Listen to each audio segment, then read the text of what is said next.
क्या 4 जून को सच में 400 पार होगा? अब की बार क्या अब की बार 400 पार में कोई रोड़ा है? क्या बीजेपी को कोई गंभीर चुनौती मिल रही है?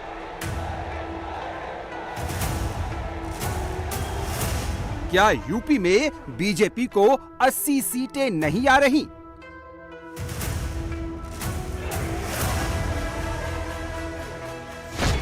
फर्स्ट फेज की पोलिंग में अब एक सप्ताह से भी कम का समय बचा है। बीजेपी हेडक्वार्टर में कुछ परेशान करने वाले मैसेज भी पहुंचे हैं। बीजेपी जिन सीटों को एकदम कंफर्टेबल मानकर चल रही थी, उनमें कुछ सीटें ऐसी हैं जहां डिस्कम्फर्ट के मैसेज आ रहे हैं। अब आखिरकार पार्टी इसे कैसे टैकल कर रही है, ये मैं आपको बताऊंगा। हाई पिच वाले पॉलिटिकल बैटल में कुछ सीटों पर बीजेपी के लिए संकेत अच्छे नहीं दिख रहे। जुलाई 2023 में एनडीए को 318 सीटें, मार्च 2024 में एनडीए को 378 सीटें और अप्रैल 2024 में 399 सीटें। इंडिया टीवी सीएनएक्स की 3 ओपिनियन पोल में एनडीए की सीटें बढ़ती हुई दिख रही हैं। बहुत जल्द चौथा और फाइनल ओपिनियन पोल आने वाला है। मैक्रो लेवल पर सब कुछ वैसा ही दिख रहा है जैसा मोदी दावा करते हैं। अब की बार राहुल गांधी की पार्टी 400 नहीं बल्कि 170 सीटों पर फोकस करके चुनाव लड़ रही है। अंदर खाने ये भी कहा जा रहा है कि टीवी पर कम दिखना कांग्रेस की एक स्ट्रेटजी है। बड़ी बड़ी रैलियां नहीं करना भी रणनीति का एक पार्ट है। कांग्रेस माइक्रो लेवल पर काम कर रही है। 5 लाख बूथ सेलेक्ट करके कांग्रेस ने वहां बूथ लेवल एजेंट तैनात किए हैं। इनको बीजेपी के पन्ना प्रमुखों की रेप्लिका कहा जा रहा है। समाजवादी पार्टी भी चुनाव में बड़ी बड़ी रैलियां नहीं कर रही। लोकसभा चुनाव के पहले फेज की वोटिंग 19 अप्रैल को है और अखिलेश यादव ने यूपी में अपना चुनाव प्रचार अभियान ही 12 अप्रैल को पीलीभीत से शुरू किया है। कैंडिडेट सिलेक्शन में भी अखिलेश यादव से गलतियां हुई, जिसे बाद में दुरुस्त किया गया। समाजवादी पार्टी ये चुनाव सीट स्पेसिफिक स्ट्रेटेजी के साथ लड़ रही है। बिहार में तेजस्वी यादव उसी तरह की पॉलिटिकल एनर्जी शो कर रहे हैं जैसी एनर्जी उन्होंने बिहार विधानसभा चुनाव के समय दिखाई थी। लालू यादव भी जबरदस्त एक्टिव हैं। बीजेपी वाली सीटों पर एनडीए को कोई संकट नहीं दिखाई दे रहा है, लेकिन काराकाट जैसी सीटों पर जहां बीजेपी के सहयोगी दल मैदान में हैं, वहां चुनाव फंसता हुआ दिख रहा है। बीजेपी की समस्या कांग्रेस से नहीं है। सपा या किसी और पार्टी से भी बीजेपी को चैलेंज नहीं मिल रहा। बीजेपी के लिए इस बार जो चैलेंज है उसका लेवल अलग है। पश्चिम उत्तर प्रदेश और ब्रज क्षेत्र में लोकसभा की 27 सीटें पड़ती हैं, जिनमें कम से कम 4 सीटें ऐसी हैं जहां बीजेपी को ऐसा महसूस हो रहा है कि वहां गंभीर चुनौती है। इन सीटों की बात कर लें, रामपुर, बदायूं, सहारनपुर, मुजफ्फरनगर हैं। पार्टी के टॉप लेवल से इन सीटों को लेकर खास निर्देश दिए जा रहे हैं। री इन्फोर्समेंट की जा रही है, कील कांटे दुरुस्त किए जा रहे हैं ताकि यूपी से 80 की 80 सीटों का जो टारगेट है, एक सीट से भी उसे चूक न जाए। बदायूं में अखिलेश यादव की इच्छा के विपरीत शिवपाल सिंह यादव ने अपने बेटे आदित्य यादव को सपा का टिकट दिला दिया।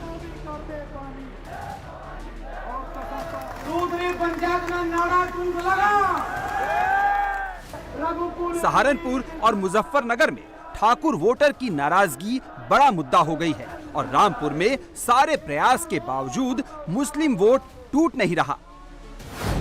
सहारनपुर का नौनौत, मेरठ का कपसेड़ा और गाजियाबाद का धौलाना, इनमें एक बात कॉमन है। खबर इतनी बड़ी है कि लखनऊ से होते हुए दिल्ली तक पहुंच गई। डैमेज कंट्रोल करने की कोशिश ऊपर से शुरू हुई, लेकिन बात अभी तक पूरी तरह बन नहीं पाई। आज हम आपको इंडिया टीवी पर बताएंगे कि बीजेपी की चुनावी गाड़ी आखिर कहां-कहां फंस रही है और इन फंसी हुई गाड़ियों को वापस ट्रैक पर दौड़ाने के लिए भारतीय जनता पार्टी क्या-क्या कदम उठा रही है। और इसके लिए बात करते हैं सबसे ज्यादा सीटों वाले सबसे बड़े प्रदेश उत्तर प्रदेश की, जहां से भारतीय जनता पार्टी को सबसे ज्यादा नंबर मिलते हैं। 14 के चुनाव में बीजेपी ने 282 सीटें जीती थी, जिनमें से 71 सीटें अकेले यूपी की थी। यानी बीजेपी को हर 4 में से 1 सीट यूपी से मिली। 19 के चुनाव में बीजेपी ने 303 सीटें जीती तो उनमें 62 सीटें यूपी की थी, यानी 19 में हर 5 में से एक सीट यूपी से मिली थी। 24 में बीजेपी ने यूपी की 80 में से 80 सीटें जीतने का लक्ष्य रखा है। 400 में से 80 यानी एनडीए का हर 5वां सांसद यूपी से हो, ये लक्ष्य है। 80 में से 80 का लक्ष्य साधने के लिए मोदी और योगी संपूर्ण हिंदू वोट एक करने के लिए निकले, लेकिन जाति आड़े आ गई। ऐन चुनाव से पहले वो शुरू हो गया जिसके बारे में मोदी के कट्टर दुश्मनों ने भी नहीं सोचा था। पश्चिमी यूपी में ठाकुर कम्युनिटी यानी राजपूत वोटर बीजेपी के विरोध में आ गए। विरोध की चिंगारी राजस्थान और गुजरात तक पहुंच गई। ठाकुर या राजपूत समुदाय के लोगों को कट्टर हिंदुत्व का कोर वोटर माना जाता है, लेकिन इस बार मामला उल्टा हो गया है। इस बार पूरे देश में भारतीय जनता पार्टी को कोई राजपूत वोट भगवान श्री राम आपको सौगंध है कि जो भारतीय जनता पार्टी को हरावे सभी योगी आदित्यनाथ यूपी के सबसे बड़े, सबसे पावरफुल ठाकुर नेता हैं। रक्षा मंत्री राजनाथ सिंह भी ठाकुर बिरादरी से आते हैं। ऐसे में बड़े बड़े नेता के होते हुए भी यूपी में ठाकुरों का विरोध चौंकाने वाला है।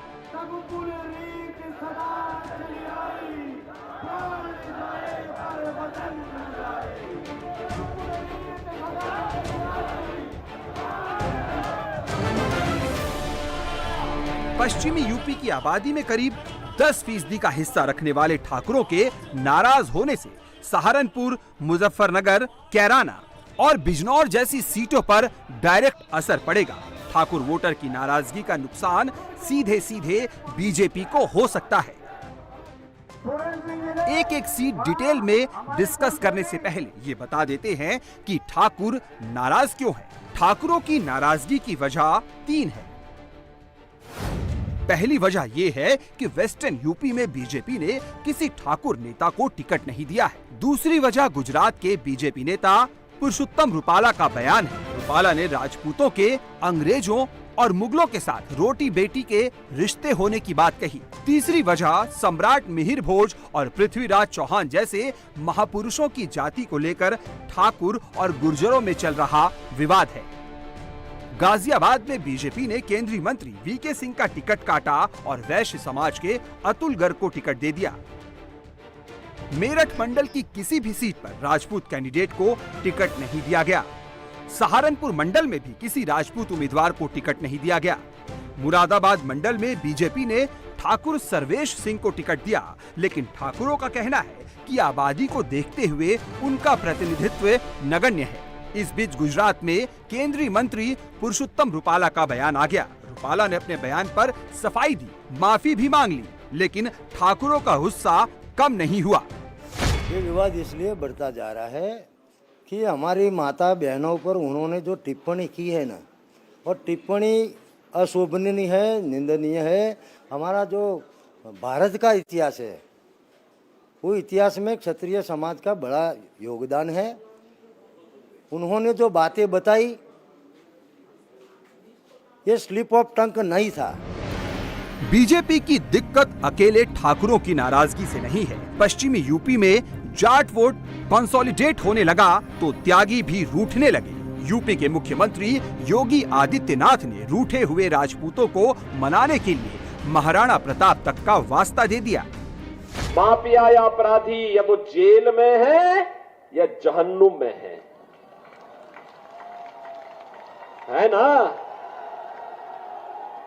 कहीं सिर उठा करके किसी व्यापारी को या किसी बेटी को जबरन उठाने या धमकी देने का दुस्साहस कोई कर सकता है क्या? कर सकता है क्या? करेगा तो क्या होगा मालूम है ना। तो बहनों और भाइयों, ये सुरक्षा केवल बीजेपी दे सकती है। वे लोग नहीं दे सकते जो इन अपराधी और माफियाओं को अपने गले का हार बना करके लेकर के चलते थे, इनके सामने नाक रगड़ते थे। वे लोग नहीं दे सकते। आज आप देख रहे होंगे बड़े बड़े माफिया जो कभी जिनकी तूती बोलती थी, आज कैसे घिघियाते हुए दिखाई दे रहे हैं। आज आप इनके हालत देख रहे होंगे। आज पे बोलते हैं कि बस जान बकस दो, ठेली लगा करके सब्जी बेच करके पेट भर देंगे, लेकिन किसी को छेड़ेंगे नहीं, किसी जमीन पर जबरदस्ती कब्जा नहीं करेंगे। एक सप्ताह पहले 7 अप्रैल को राजपूत बिरादरी ने सहारनपुर में एक विशाल स्वाभिमान महापंचायत की, जिससे भीतर ही भीतर खलबली मच गई। मेरठ में भी इस तरह की स्वाभिमान पंचायत हो चुकी है। ठाकुरों की इन पंचायत में रघुकुल रीति सदा चली आई, प्राण जाए पर वचन न जाए की चौपाई सुनाई जाती है।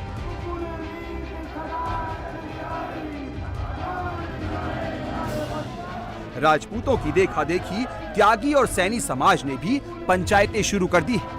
अगर इन जातियों का वोट जातिगत आधार पर बटा तो बीजेपी के लिए मुश्किल होगी। हमारे रिश्ते अंग्रेजों के साथ रोटी बेटी के रहे। क्या कहे नेता कि हमारे रिश्ते मुगलों के साथ रोटी बेटी के रहे। अरे जिनकी माताओं ने इस देश की लाज बचाने के लिए 16 हजार रानियों ने जोहर करा हो, उनके साथ आप बदतमीजी की बात करोगे। चुनाव किसी की हार जीत का चुनाव नहीं है, ये चुनाव आपके स्वाभिमान का है। हमने राष्ट्रवाद के नाम का वोट दिया, लेकिन वही पार्टी आज जातिवादी होगी। आज वो हमारे महापुरुषों को गाड़ी देने वाले सांसदों को दोबारा टिकट देने वाली पार्टी होगी। ठाकुरों की नाराजगी का इफेक्ट कंस्टिट्यूएंसी वाइज समझिए। वेस्टर्न यूपी के सहारनपुर में मुसलमान 42%, जाटव दलित 17%, ठाकुर 8%, सैनी 5%, गुर्जर 5%, कश्यप 4%, ब्राह्मण 2.5%, पंजाबी और बनिया 8%, त्यागी 2.5% और जाट 1.5% हैं। सहारनपुर के 42% मुसलमान वोटर बीजेपी के खिलाफ ही जाएंगे। मुसलमान वोटर के साथ 1 या 2 हिंदू जातियों के वोट मिलने का मतलब होगा बीजेपी कैंडिडेट राघव लखनपाल के मुकाबले कांग्रेस कैंडिडेट इमरान मसूद का आगे हो जाना। बोटी बोटी वाले बयान से चर्चित हुए इमरान मसूद पिछला चुनाव हार गए थे, लेकिन इस बार वो बदले हुए दिख रहे हैं। इमरान मसूद हिंदुओं के वोट हासिल करने के लिए मंदिर जा रहे हैं, हिंदू को बड़ा भाई और मुसलमान को छोटा भाई बता रहे हैं।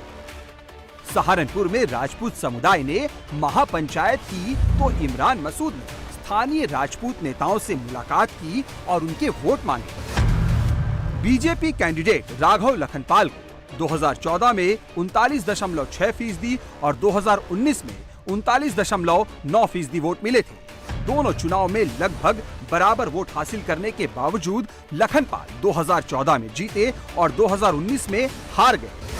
19 में सपा और बसपा के ज्वाइंट कैंडिडेट हाजी फजलुर रहमान को 41.7% वोट मिले थे। इस बार बहुजन समाज पार्टी ने सहारनपुर से माजिद अली को मैदान में उतारा, लेकिन राघव लखनपाल का सीधा मुकाबला कांग्रेस और एसपी गठबंधन के कैंडिडेट इमरान मसूद से ही है। अगर बीजेपी के वोट परसेंट में थोड़ी भी कमी होती है तो बीजेपी लगातार दूसरी बार ये सीट हार सकती है। सहारनपुर के बगल की सीट है मुजफ्फरनगर। संजीव बालियान यहां से बीजेपी के सांसद हैं। वो केंद्रीय मंत्री भी हैं। आरएलडी के साथ बीजेपी का अलायंस होने के बाद मुजफ्फरनगर की सीट पक्की मानी जा रही है, लेकिन ऐन चुनाव से पहले संगीत सोम वाला पेंच आ गया। संगीत सोम ठाकुर यानी राजपूत बिरादरी से ताल्लुक रखते हैं और संजीव बालियान जाट हैं।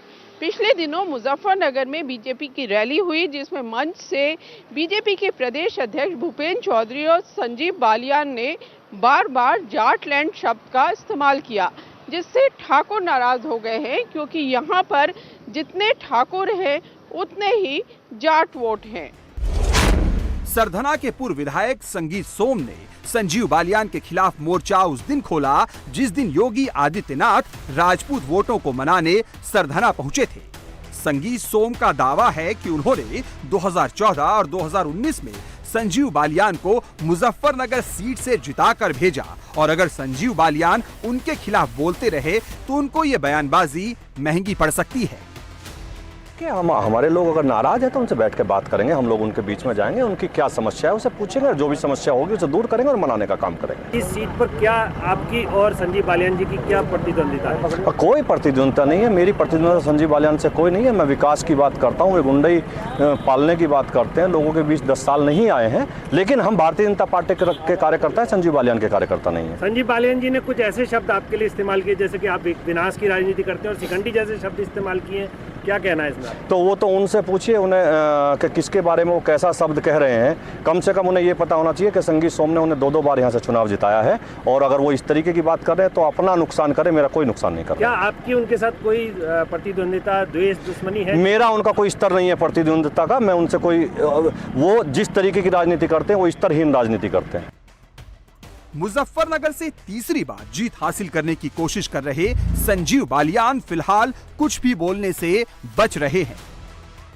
अब मुझे तो मेरे से उन्होंने पूछा नहीं, मैंने उसे बताया नहीं, मैं क्या बताऊँ। ऐसा क्या बोल दिया संगीत सोम के बारे में जो जुबानी जंग शुरू होगी? उन्होंने कहा कि संजीव बालियान का स्तर नहीं मेरे से बात करने का। देखिए, जो भी कोई कुछ कह रहा है, जो मेरे सामने चुनाव लड़ रहे हैं या नहीं लड़ रहे हैं, मैं व्यक्तिगत आरोप प्रत्यारोप में नहीं जाता। ना मैं पहले किसी के बारे में कुछ बोला। वो आप जैसे किसी भाई ने गलत बोल दिया, मैंने कोई बात नहीं कही, और मैं कोई किसी का जवाब भी चुनाव तक नहीं देना चाहता। मुजफ्फरनगर में मुसलमान 36%, जाटव दलित 10%, जाट 8%, राजपूत 8%, त्यागी 5 से 6%, सैनी 4%, कश्यप 5% और गुर्जर वोट 3% हैं। बीजेपी ने संजीव बालियान को तीसरी बार टिकट दिया है। समाजवादी पार्टी ने हरेंद्र मलिक को उतारा है। बीएसपी ने वेदपाल प्रजापति को कैंडिडेट बनाया है। बीजेपी हेडक्वार्टर में मुजफ्फरनगर को लेकर रेगुलर अपडेट लिया जा रहा है और उसी के मुताबिक स्ट्रेटजी भी बनाई जा रही है। खास निर्देश दिए जा रहे हैं। योगी आदित्यनाथ को विशेष टास्क दिया गया है। योगी वहां गए भी, लोगों से बातचीत की और कानून व्यवस्था में सुधार के मसले को जोर शोर से उछाला। बीजेपी के रणनीतिकारों को ये भी लगता है कि अभी भले ही क्षत्रिय वोटर्स नाराज हैं, लेकिन आखिरकार पीएम मोदी के चेहरे, योगी के चेहरे और कानून व्यवस्था के मसले पर बीजेपी कैंडिडेट को ही वोट देंगे, भले ही BJP candidate doctor Sanjeev Balyan से उनकी कितनी भी नाराज़गी हो। इसके अलावा INDI कैंडिडेट हरेंद्र मलिक भी जाठी हैं। क्षत्रिय वोटर्स को ये भी समझ में आएगा कि अगर वो संजीव बालियान को वोट नहीं देते हैं तो ऐसा ना हो कि हरेंद्र मलिक जीत जाएं। इन सारी परिस्थितियों में बीजेपी मान रही है कि अभी भले ही मुजफ्फरनगर में उसे ज़बरदस्त चुनौती का सामना करना पड़ रहा है, लेकिन वोटिंग के दिन तक सब कुछ ठीक हो जाएगा। मुजफ्फरनगर के बगल की सीट है कैराना। यहाँ मुसलमान 36% हैं, जाटव दलित 11%, जाट 7%, गुर्जर 7%, सैनी 7%, कश्यप 7% और राजपूत 6% हैं। कैराना के बीजेपी कैंडिडेट प्रदीप चौधरी गुर्जर समुदाय से आते हैं। बीएसपी ने राजपूत श्रीपाल राणा को टिकट दिया है, जबकि सपा ने इकरा हसन को मैदान में उतारा है। कैराना सीट पर कश्यप, सैनी, जाट और राजपूत समुदाय के नेता अपने लिए हिस्सेदारी मांग रहे थे, लेकिन टिकट रिपीट हुआ गुर्जर समाज का। बीजेपी कैंडिडेट प्रदीप चौधरी ने मिहिर भोज विवाद के समय राजपूत समाज को नाराज करने वाला बयान दिया था। बीजेपी अब डैमेज कंट्रोल में लगी है। पीलीभीत रैली में नरेंद्र मोदी ने ठाकुर नेता सुरेश राणा का नाम लेकर अपने पास बुलाया, बगल की कुर्सी पर बैठाया और कान में कुछ कहा। पीएम ने क्या बात की ये तो कोई नहीं जानता, लेकिन मैसेज दूर तक चला गया। 22 के यूपी चुनाव में इलाके के एकमात्र राजपूत विधायक सुरेश राणा थाना भवन विधानसभा क्षेत्र से चुनाव हार गए थे। तब राजपूतों में ये मैसेज चला गया था कि सुरेश राणा हारे नहीं बल्कि उनको हरवाया गया। पश्चिमी उत्तर प्रदेश के संगीत सोम और सुरेश राणा जैसे लीडर्स को मैसेज दे दिया गया है कि पार्टी के साथ किसी भी तरीके की नाराजगी ठीक नहीं है। वोटर्स के बीच जाना होगा और पार्टी को जिताने के लिए पूरी ताकत झोंकनी होगी ताकि पार्टी का कैंडिडेट जीत करके आए। सरधना में योगी आदित्यनाथ की जब कार्यक्रम हुआ, रैली हुई, तो संगीत सोम ने साफ शब्दों में स्पष्ट किया कि उनकी नाराजगी भारतीय जनता पार्टी से किसी भी प्रकार की नहीं है। रामपुर में 49% मुसलमान, संभल में 46% मुसलमान, मुरादाबाद में 45% मुसलमान, 2019 के लोकसभा चुनाव में ये तीनों सीटें समाजवादी पार्टी ने जीती थी। 24 में यहाँ बीजेपी के जीतने की एक ही सूरत बनती है, संपूर्ण हिंदू वोट एकजुट हो जाए और मुस्लिम वोटों में फूट पड़ जाए। रामपुर में सपा ने मौलाना मोहिबुल्ला नदवी को टिकट दिया तो बीएसपी ने जिशान खां को उतार दिया। बीजेपी ने घनश्याम लोधी पर दांव लगाया है। मोहिबुल्ला नदवी को आजम खां का गुट सपोर्ट नहीं कर रहा और वो रामपुर के नवाब वाले खानदान के सपोर्ट से चुनाव जीतने की कोशिश में लगे हैं। यहाँ मुस्लिम वोट बंटना तय लग रहा है। संभल में शफीकुर रहमान बर्ग के निधन के बाद उनके पोते जियाउर रहमान बर्ग को सपा का टिकट मिला है। बीएसपी ने शौकत अली को कैंडिडेट बनाया है।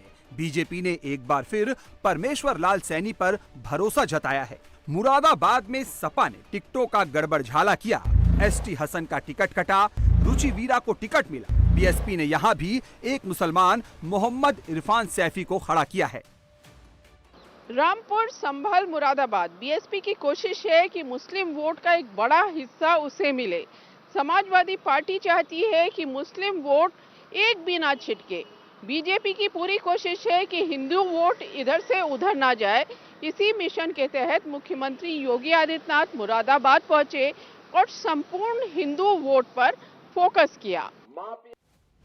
पश्चिमी यूपी से हटके पूर्वांचल की कुछ सीटों पर बीजेपी के लिए रियल चैलेंज है। इनमें से एक सीट है घोसी। घोसी की सीट बीजेपी ने ओपी राजभर की पार्टी एसबीएसपी को दी है और ओपी राजभर ने अपने बड़े बेटे अरविंद राजभर को उम्मीदवार बनाया है। अरविंद राजभर का मुकाबला सपा के भूमिहार नेता राजीव राय से है। घोसी सीट पर राजभर वोटों की अच्छी तादाद है, लेकिन समस्या वहीं से शुरू होती है। ओपी राजभर बीजेपी के खिलाफ नैरेटिव बनाकर बड़े हुए। ओपी राजभर फॉरवर्ड वोटर के खिलाफ बातें करके बड़े हुए। दूसरे, उनकी पहचान मुख्तार अंसारी से करीबी की है। ओपी राजभर मुख्तार अंसारी के आदमी माने जाते रहे हैं। अंसारी का बड़ा बेटा अब्बास अभी भी राजभर की पार्टी से विधायक है। मुख्तार की मौत के बाद ओपी राजभर ने उसे मसीहा कह दिया। अंसारी और राजभर की नजदीकी बीजेपी के कोर वोटर को अच्छी नहीं लगती। राजभर के बयान का रिएक्शन शुरू हुआ। बीजेपी के कार्यकर्ता घोसी से अरविंद राजभर को सपोर्ट नहीं कर रहे। डैमेज कंट्रोल के लिए ब्रजेश पाठक को घोसी भेजा गया तो डैमेज कंट्रोल की जगह बड़ा गड्डम गड कर दिया।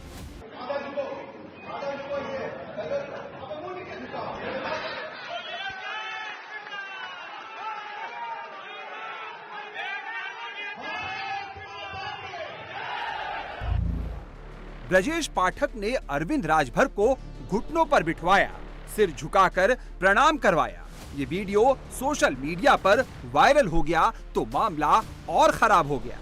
घोसी में बीजेपी के डिप्टी सीएम ब्रजेश पाठक और अरविंद राजभर का वीडियो जब बाहर आया तो बीजेपी के अंदर बहुत बेचैनी थी।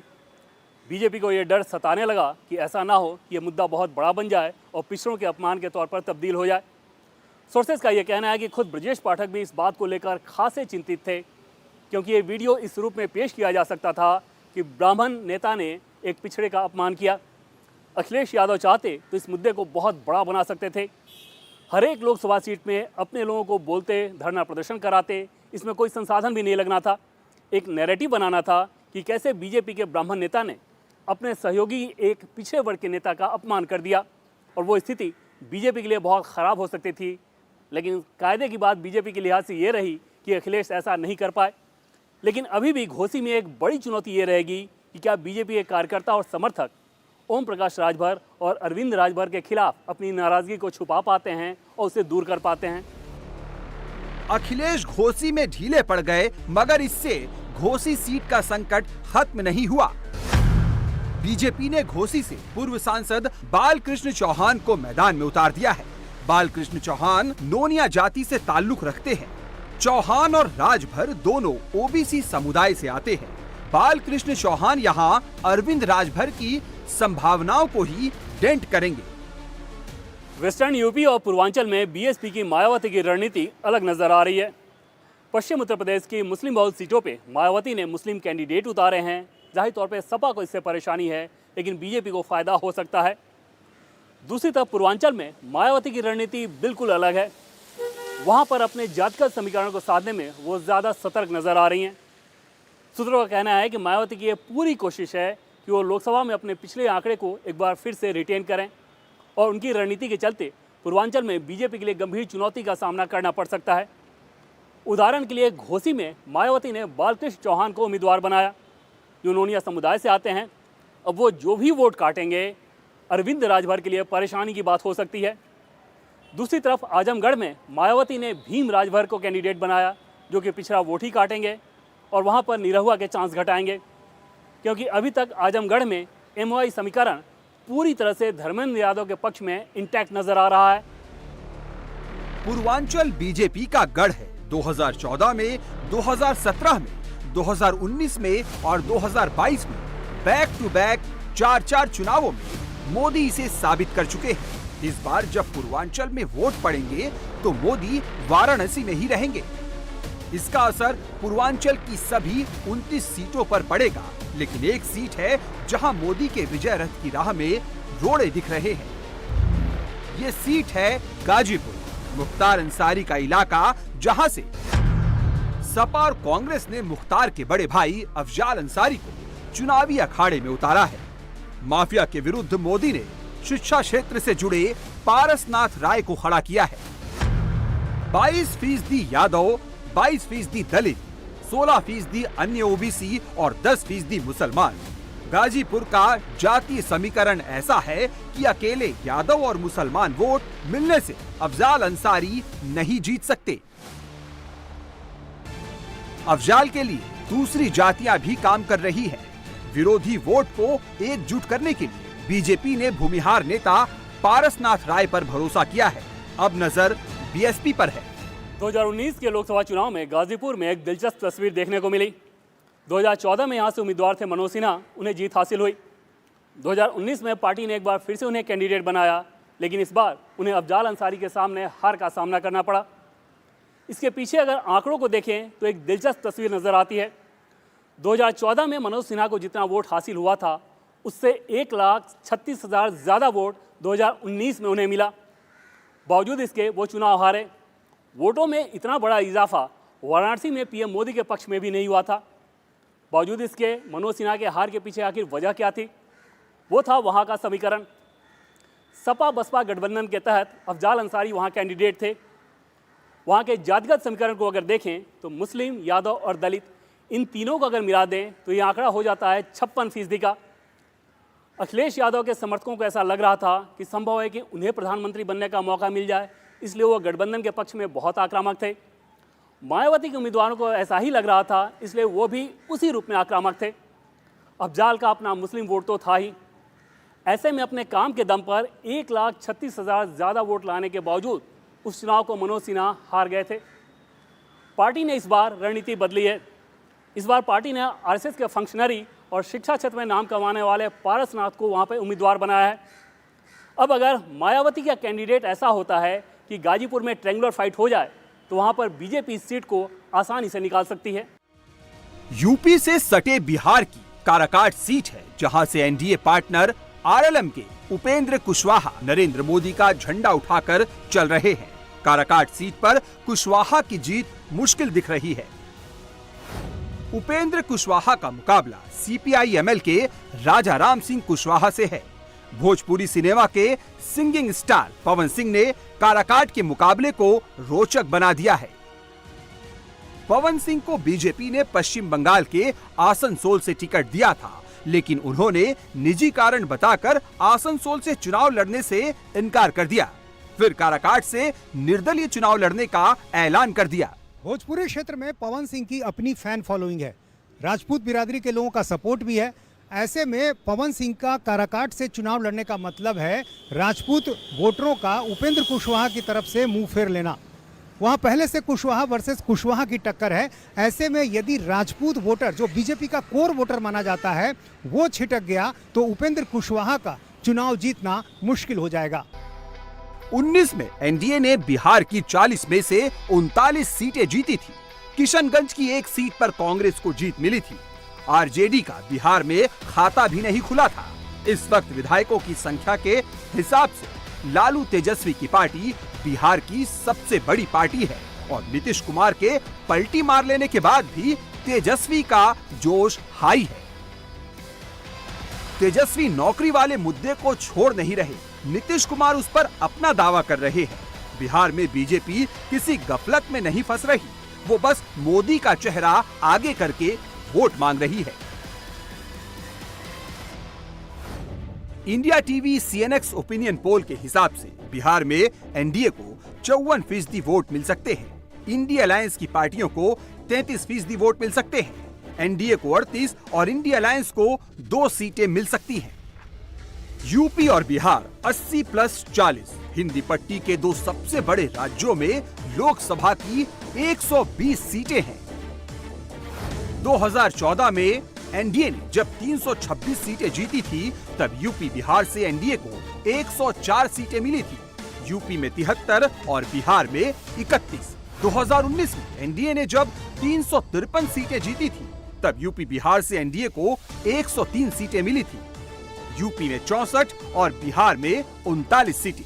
2024 में एनडीए का टारगेट 400 का है, तो यूपी और बिहार से कम 116 सीटें चाहिए। वैसे लक्ष्य तो 120 में से 120 सीटों का है। राहुल, ममता, नीतीश, लालू, अखिलेश, केजरीवाल, पवार और ठाकरे 2023 की गर्मियों में ये सारे नेता मिलकर जब इंडिया अलायंस बना रहे थे, तब उनकी नजर सबसे पहले यूपी बिहार पर ही थी। इंडिया अलायंस का वो प्लान फेल हो गया। अब इंडिविजुअल सीटों पर मोदी की राह में कांटे दिख रहे हैं। बीजेपी उन कांटों को हटाने में मेहनत कर रही है।